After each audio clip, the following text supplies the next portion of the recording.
అనంత కరుణామయుడు అపార కృపాశీలుడైన అల్లాహ్ పేరుతో ప్రారంభిస్తున్నాను. సూరే అల్-బఖ్రా 104 నుంచి 112వ ఆయత్ వరకు 13వ వరకు. విశ్వసించిన జనులారా, రాయినా అని అనకండి, దానికి మారుగా ఉంజుర్నా అని పలకండి. శ్రద్ధగా మాట వినండి. ఈ తిరస్కారులైతే బాధాకరమైన యాతనకు అర్హులైన వారు. సత్య సందేశాన్ని తిరస్కరించిన ఈ జనులు, వారు గ్రంథవహులైన లేదా బహుదైవారాధకులైన మీ ప్రభువు వద్ద నుండి మీకు ఏ మేలు అవతరించడాన్ని సుతారాము ఇష్టపడరు. కానీ అల్లాహ్ తాను కోరిన వారినే తన కారుణ్యం కొరకు ఎన్నుకుంటాడు. ఆయన ఎంతో గొప్ప అనుగ్రహశీలి. మా ఏ ఆయత్ను మేము రద్దు చేసినా లేక మరిపింపజేసినా దాని స్థానంలో దానికంటే శ్రేష్టమైన దాన్నో లేక అలాంటిదే మరొక దాన్నో తీసుకువస్తాము. మీరెరుగరా, అల్లాహ్ అన్నిటా అధికారం ఉన్నవాడని, భూమి ఆకాశాల పరిపాలన కేవలం అల్లాహ్ చేతుల్లోనే ఉందని, మిమ్మల్ని కనిపెట్టుకుని ఉండేవాడు, మీకు సహాయపడేవాడు ఆయన తప్ప మరెవ్వడూ లేడని మీరెరుగరా. అయితే పూర్వం మూసాను అడిగిన ప్రశ్నల్ని, కోరికల్ని మీరు ఈ ప్రవక్తను అడగదలుచుకున్నారా? వాస్తవానికి విశ్వాస వైఖరిని తిరస్కార వైఖరిగా మార్చుకున్న వ్యక్తి రుజుమార్గాన్ని నుండి తప్పిపోయాడు. గ్రంథవహులలోని అనేక మంది మిమ్మల్ని ఏ విధంగానైనా విశ్వాస స్థితి నుండి తిరిగి తిరస్కారం వైపునకు మరలించాలని కోరుకుంటున్నారు.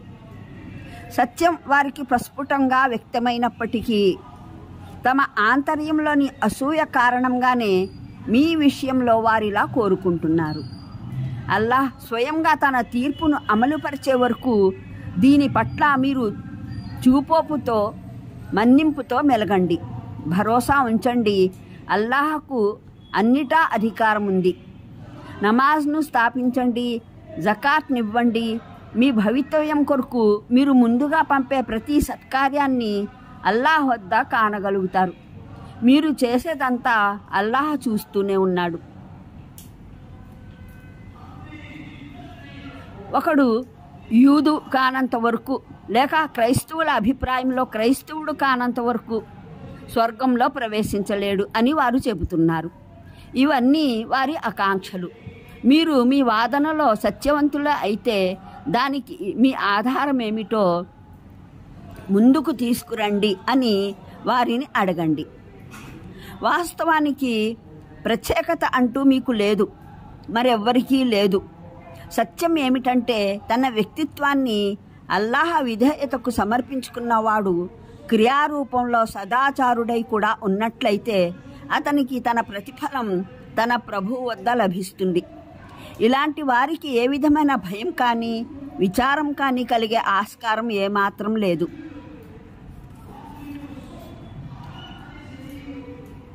నూట 6వ వివరణ. దాంపత్య అనుబంధం వాస్తవానికి మానవ నాగరికతకు మూలం. మానవ నాగరికత మొత్తం బాగుపడటమైనా చెడిపోవడమైనా స్త్రీ పురుషుల సంబంధాల బాగోగులపైనే ఆధారపడి ఉంటుంది.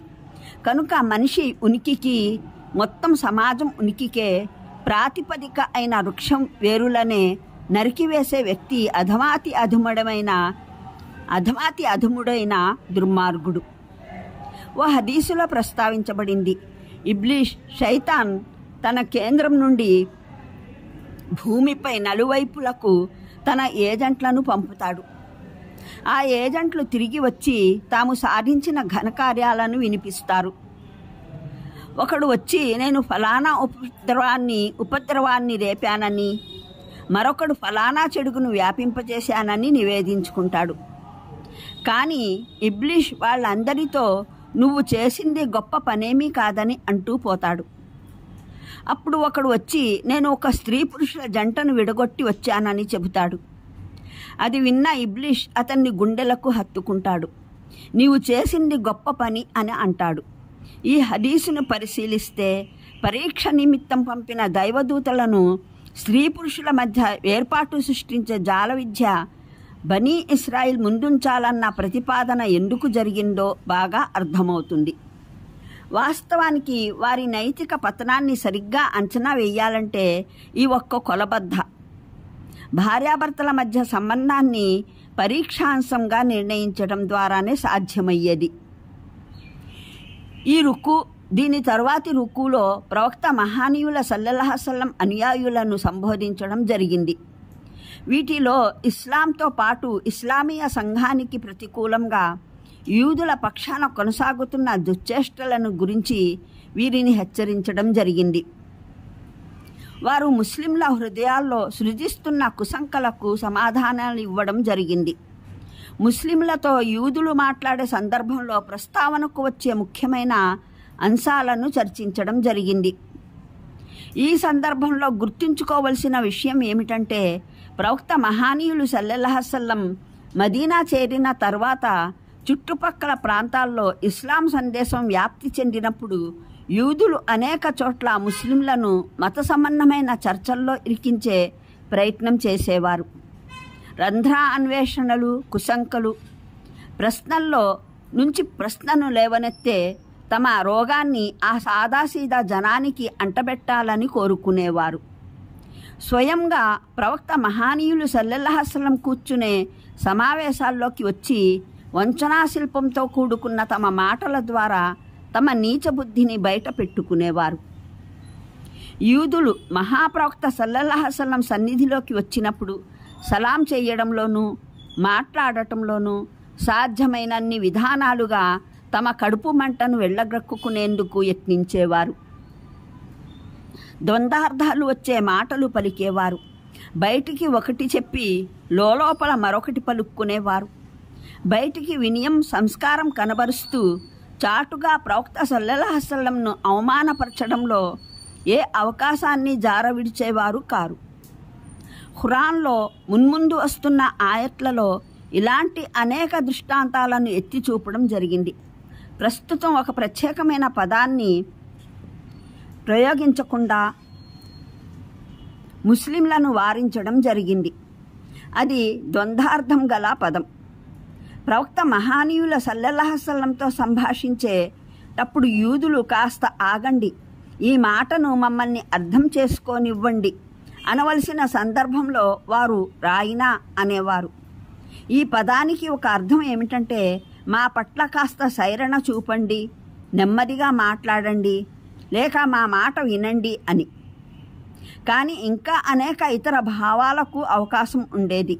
ఉదాహరణకు హెబ్రూ భాషలో దీనికి పోలిన మరో పదం ఉంది.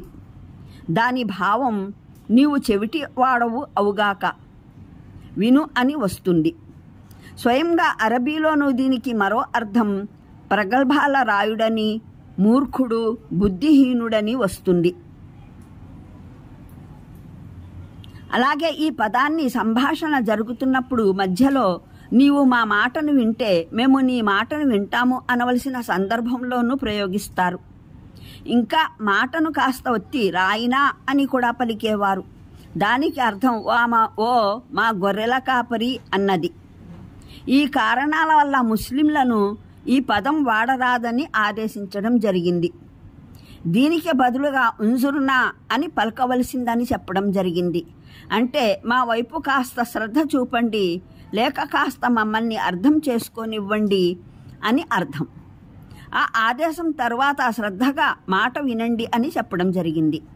భావం ఏమిటంటే, యూదులు మాటి మాటికి ఈ మాటను ప్రయోగించవలసి వస్తుందంటే దానికి కారణం వారు ప్రవక్త సల్లల్లాహు అలైహి వసల్లం మాటను శ్రద్ధగా వినరు. ఆయన ప్రసంగించేటప్పుడు వారు తమ ఊహల్లోనే కొట్టుమిట్టాడుతూ ఉంటారు. కానీ మీరైతే శ్రద్ధగా ప్రవక్త మాటల్ని వినాలి. ఈ మాటను ప్రయోగించవలసిన అవసరమే కలగకుండా ఉండాలి.